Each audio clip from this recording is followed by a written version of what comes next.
Hey, welcome to Avidya Studios. Today we are covering Nano Machine, a Murim-based action webtoon. If you enjoy it, please hit like and subscribe. One night, our protagonist, Cheon Yo Woon, runs away from something. He falls off a cliff and his leg gets broken. Assassins caught up to him, and Yo Woon asks why he is being targeted. The assassins explain that even if he is talentless, Yo Woon is still a prince with rights to the throne. They also mention that he has peasant blood, and they talk badly of his mother. Yo Woon got furious and brought out a knife. One of the assassins thinks Yo Woon might have learned martial arts. He thinks that this will be a fun hunt. The assassins jump towards Yo Woon. Yo Woon starts to slash, but his blade is knocked out and he is quickly apprehended. While being held, Yo Woon brings out a hidden knife and stabs the assassin's throat. The assassins are shocked. One of them retaliates by kneeing Yo Woon's face and then stabs his stomach. Even on the verge of dying, Yo Woon is quite relieved that he could at least bring down one of them. One of the assassins puts pressure on his wound and tries to kill him. A bright light appears, and suddenly the assassin stepping on Yo Woon explodes. Behind the assassins, a man wearing modern clothes has appeared. The strange man is surrounded by electricity, and suddenly another bright light appears, killing another assassin. The man then quickly attacks and starts killing the assassins one by one. One of the assassins is confused why such a strong opponent is protecting the dying Yo Woon and tries to retreat. The assassin leaps into the air, only for the strange man to raise his electrified hand, and a second later the assassin dies in midair. Yo Woon laughs at their sad end and closes his eyes to accept death. The unknown man calls Yo Woon his ancestor. Yo Woon can't see him properly, but the unknown man also seems to be in a hurry as people are after him. He brings out a needle and injects it into Yo Woon. After that, he asks Yo Woon to make his descendants' life easier. He tells Yo Woon to use the Nano Machine properly and then vanishes. Yo Woon thinks of him as a crazy person, but then he hears a strange voice in his head. It is the Nano Machine starting up. Martial arts were originally intended to be a form of self-defense. However, it evolved into a tool for killing. These martial skills have been passed down through generations, and masters in this field are known as Murim. These people separated themselves into clans and were divided into two forces, justice and evil. Between these forces, another group that only seeks power appeared, and the world called them the demonic cult. Yo Woon is the cult lord's illegitimate son. Yo Woon awakens, puzzled as to why he's still alive. He gags and notices dark spots and a terrible odor on his body. A weird voice addresses him as master. When Yo Woon panics, the voice encourages him to relax. It identifies itself as a Sky Corporation nanomachine. Yo Woon mistook it for an evil god. He falls to his knees and asks why it saved him. The nanomachine says that he was healed by it. Yo Woon is confused. The nanomachine adapts its mode to the time and culture. It then transmits information to Yo Woon's brain, causing him to puke. The nanomachine assures him that doing it again will not make him dizzy. Yo Woon now understands what a nanomachine is. It will not leave his body till he dies. Garjiang, accompanied by Dr. Beck, knocks at the door. Yo Woon instructs the nanomachine to be quiet, but it confirms that they can interact via his thoughts. Yo Woon lies down, and Garjiang smells his foul smell. Dr. Beck examines his pulse and finds that his body has been thoroughly cleansed. He now has the perfect body for martial arts. The nanomachine reveals that it was responsible for removing waste from his body and reshaping his blood vessels, joints, and muscles. Dr. Bayek gives him an energy tonic and then left. He is surprised as to how someone can change so drastically. He had known the prince since he was a child. Yo Woon wishes to thank Garjiang for saving him. However, he is told he must first take a bath. Yo Woon asks the nanomachine about healing while bathing. He slashes himself, and the wound heals quickly. After the bath, he also notices that his body became more muscular as a result of the nanomachine. To make things easier, he renamed the nanomachine Nano. When he enters the study, Nano advises him to read a book by flipping through the pages. As Yo Woon turns the pages, Nano scans everything. It transmits the data directly to Yo Woon's brain. Yo Woon recites the book's contents, and he now knows everything. Nano also fixed a few errors in the book's contents. Yo-woon realizes he has the ability to practice martial arts now and wants to become stronger than anybody else in the demonic cult academy. In the chamber of the heir candidate, Prince Cheon Mukwem is condemning the assassin's failure. Now he will take things into his own hands and kill Yeonwoo at the demonic academy. Time passes, and Yo-woon is ready to enter the academy. Yo-woon looks at Guard Jung's training. He wishes to learn Guard Jung's martial arts, but he is not permitted to do so before enrolling at the academy. Nano recommends watching Guard Jung's movements. Nano can scan someone's martial arts and send the data to Yo-woon's brain. He examines Guard Jung's motions after some hesitation, then Nano transmits them to Yo-woon's brain. He immediately attempts to imitate Guard Jung's movements. He takes a deep breath, readies his stance, copies Jung's attack. He is astounded by how exact the copied martial arts are, but his body is incapable of keeping up. Nano proposes that he restructure his muscles. Nano starts and administers anesthesia, causing Yo-woon to collapse. Guard Jung hears the fall and rushes in to check his pulse. He doesn't notice anything wrong, but sees the footsteps ingrained into the wood. He assumes that Prince Cheon had watched him train for 2 years and caught up to his 20 years of training. Yo-woon awakens after his muscles have finished their operation and vows never to do it again. He stands up and grabs a dagger to see what he is capable of now. Yo-woon does Guard Jung's techniques again, and he notices that they have become more precise and powerful. He finishes with the second formation, shaking the whole foundation of the house.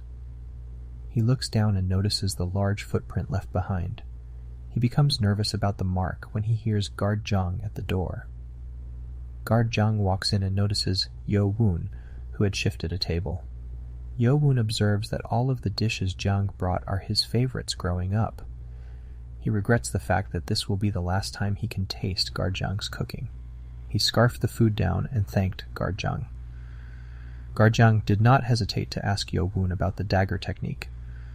Yo-woon panics, and Guard Jung shifts the table, revealing the most recent footprint. He knows stealing someone's martial arts is a crime in Murim, but Guard Jung compliments him instead. First and foremost, Guard Jung wishes to instruct him. He also reveals the energy flow method for the dagger technique to Yo-woon. Yo-woon cries quietly as Guard Jung recalls Lady Hwa's death. Jung informs Yo-woon that he will not accompany him to the academy and advises him to strengthen himself. Yo-woon is aware that even if he no longer has his mother, he still has a warm home to return to. We see an establishing shot of a large courtyard as a large number of demonic cult disciples congregate at the academy. Lee Hwam-young, with the title of Fire King and Left Guardian, arrives. The students gossip about him being the one of the top 10 strongest, maybe even top 5 in the demonic cult. Hwam-young notices the children in front of the crowd. They are the Lord's descendants from the demonic sect's 6 primary clans. Dark Clan, number 1, Cheon Mu-yeon's Sword Clan, number 2, Cheon Kyung-woon's Spring Clan, number 3, Cheon Mu-kyum Poison Clan, number 4, Cheon Jong-sum Blade Clan, number 5, Cheon Yu-chan Sound Clan, number 6, Cheon Won-ryu, the only female candidate. Hwa-myung sees that number 7 is missing from the group. Meanwhile, we see Yo-woon looking for his candidate name badge that went missing a few hours ago. Yo-won wonders if this was caused by one of the 6 clans to leave him out of the front. He knows he can't cause too much conflict in the beginning, as they were the ones who tried to kill him whenever they had a chance. He readies his resolve to become the strongest in the demonic academy and enters. Later, we see Yo-woon at the back of the crowd, silently standing as the crowd around him gossips about his lineage and the fact that he is rumored to lack any martial arts skills. Hwam-young notices him and finds it ridiculous that Yo-woon is alone in the back. Horns sound, and the Lord appears. With a heavy atmosphere, masters such as the Right Guardian Crazy Blade, Seob-myung, arrive. The Great Guardian Marakyum directs his gaze at the 2 guardians to silence their bickering. Cheon Yu-jung, the demonic cult lord, known to be the top 5 strongest in all of Murim, sits on his throne and everyone becomes aware of his pressure. Marakyum orders everyone to be silent, and Cheon Yu-jung then greets everyone with Negong, which makes it sound like he is right in their ear as he tells them to work hard for the cult. The crowd rallies and chants for the demonic cult. The Lord walks off, and casts a frigid glance to the side, noticing Yo-woon. Yo-woon catches his eyes and only glares back, as this is his first time seeing his father, and remembers that the Lord didn't even show up after his mother died. Hwa Mi-young declares the beginning of the admissions process. Students have 4 years to complete 6 stages, with just one opportunity to take the test at each stage. If you do not pass, you will be expelled. Cheon Kyung-woon attempts to raise a question, but Hwa Mi-young labels him as a bastard, causing him to start a retort. But Hwa Mi-young states that their privileges from the 6 clans ended the instant they entered the academy. Hwa Mi-young threatens him with expulsion, which makes the other candidates laugh. Hwa Mi-young understands the situation and explains why having only one chance is not unfair. He states it's because the benefits are unique. The first advantage is the Black Dragon Ball, which allows a person to obtain 20 years of Neigong. If you complete all stages, you will have 120 years of Neigong experience and be a high expert. Yo-woon sees this as an opportunity because he has no Neigong at the moment. The second advantage is that they can study secret martial arts books in the library, gaining access to one of the 5 floors after each test. The students start to get excited as he understands secret martial art manuals could be hidden there. Yo-woon also acknowledges that the books are more important than Neigong. Hwa Mi-young warns them not to get their hopes up, as he knows most won't make it to the 5th floor, even if they had multiple lives. Seo Mi-young accuses him of raising and then lowering morale. The last advantage is receiving a rank they have never had before. The 6 clans recognize this is why they were stripped of their privileges, as only those that can survive and pass through a stage receive the title of a rank. Seo Mi-young recognizes that Stage 6 is basically impossible, as barely 10 people passed the test since it's been around for hundreds of years. Right now, they all start at the same rank. Following that, Hwa Mi-young announces the formation of dorm groups by conducting the first test. The abrupt test surprises the disciples. They must have their fundamental skills and Neigong tested. Yo-woon then understands why the 6 clans made him swear an oath to not learn Neigong. Yo-woon is aware that if he can't pass this test, he will be at the lowest clan of the cult, making him vulnerable, so anyone can kill him. Murim laughs at Yo-woon's predicament, as this will save him the effort of killing him with his own hands. Suddenly, Hang So-yu, the 5th elder of the Sound Clan, enters and announces that she will be in charge of the first test. To pass the test, you must endure So Musical Yu's energy wave. Everyone starts to cover their ears, as they must endure 1 minute of her energy wave without passing out. So-yu begins to play, and immediately the majority of the disciples start falling.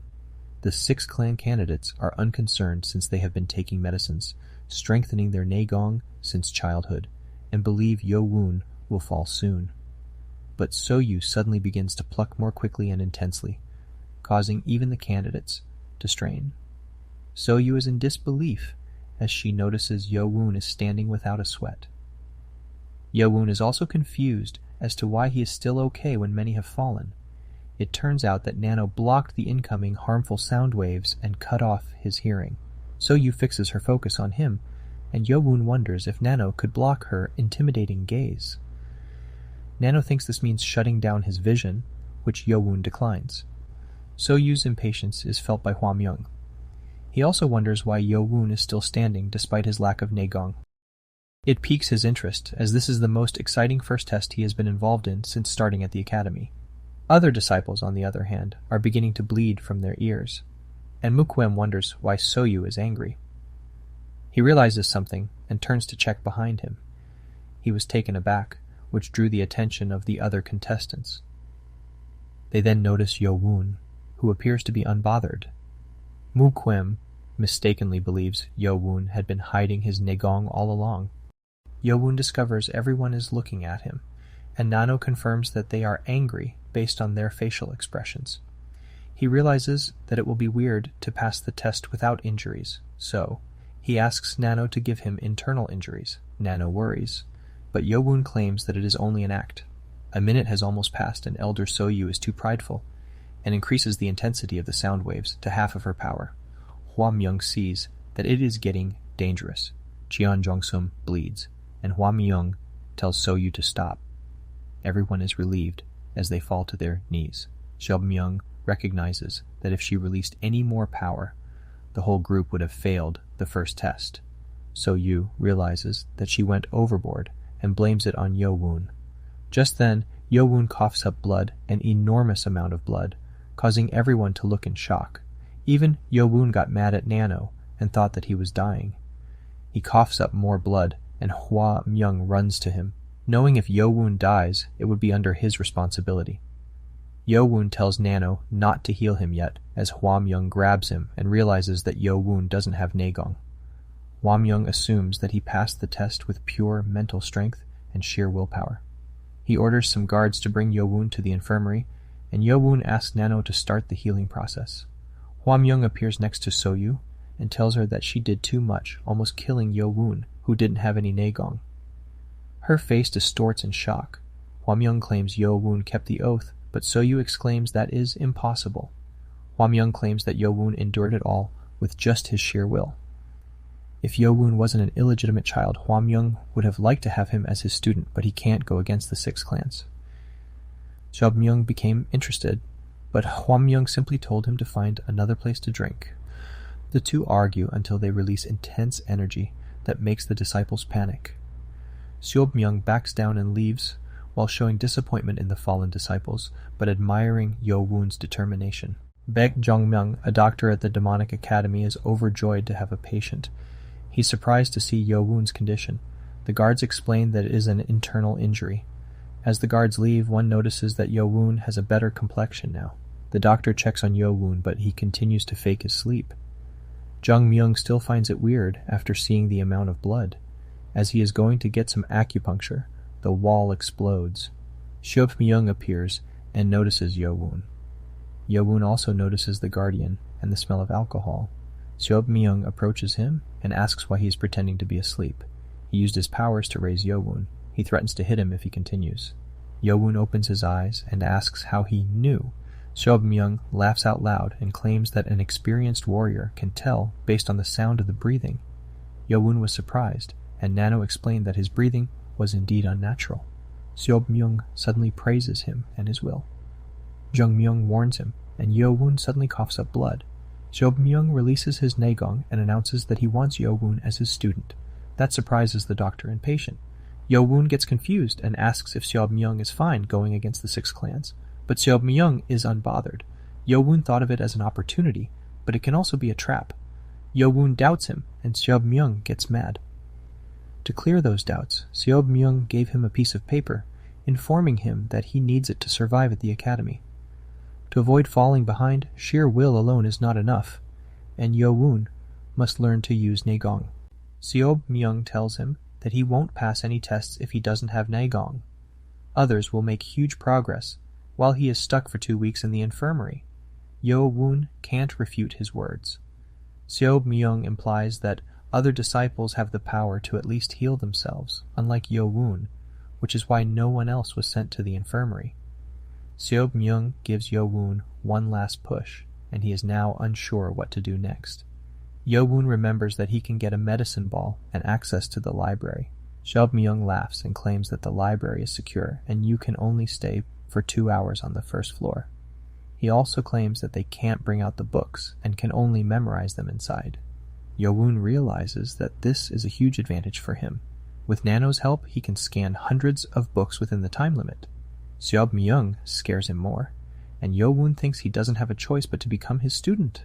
Seobmyoung offers to teach him the breath of Naegong right away if Yo-woon becomes his student.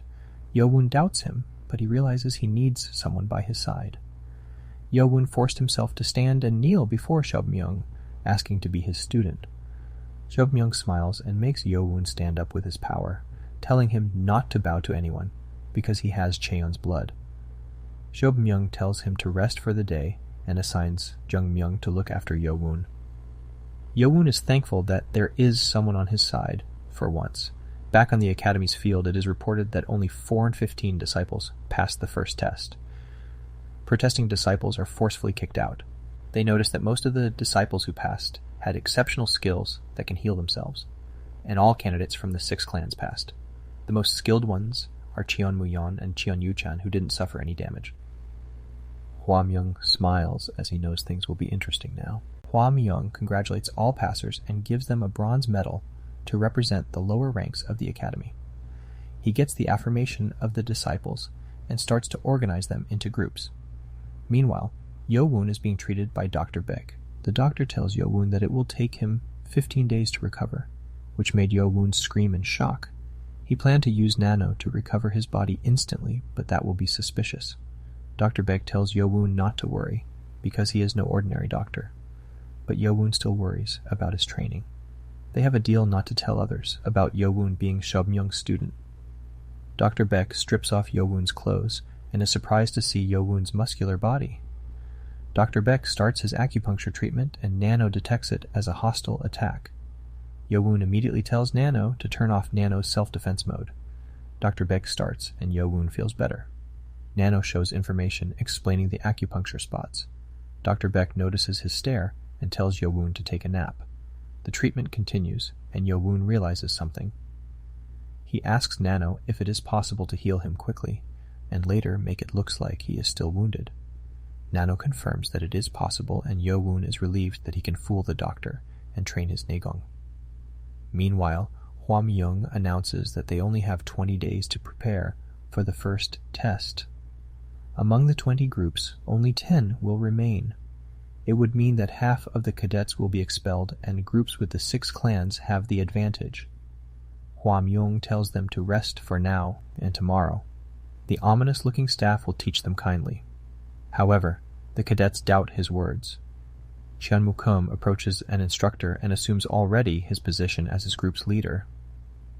He then asks the instructor if he can go to Yo-woon, who is in the infirmary, to tell him about the details of the test. However, Murim plans to kill Yo-woon. The instructor compliments him, and as the instructor of their group, he will go to inform Yo-woon. Murim gets flustered and offers himself to go instead. The instructor then menacingly warns Murim that cadets are off-limits on the main building, except under special circumstances. Murim feels that it was a shame, but he asks the instructor to let him know later, when Yo-woon can join. The instructor will tell him tomorrow. Murim then changes his plan to wait in the dorms, and he will beat up Yo-woon until he asks for death. Will Yo-woon be able to survive in the academy despite having a lot of enemies? Let me know if you want to see the next part in the comments section. See you in the next video.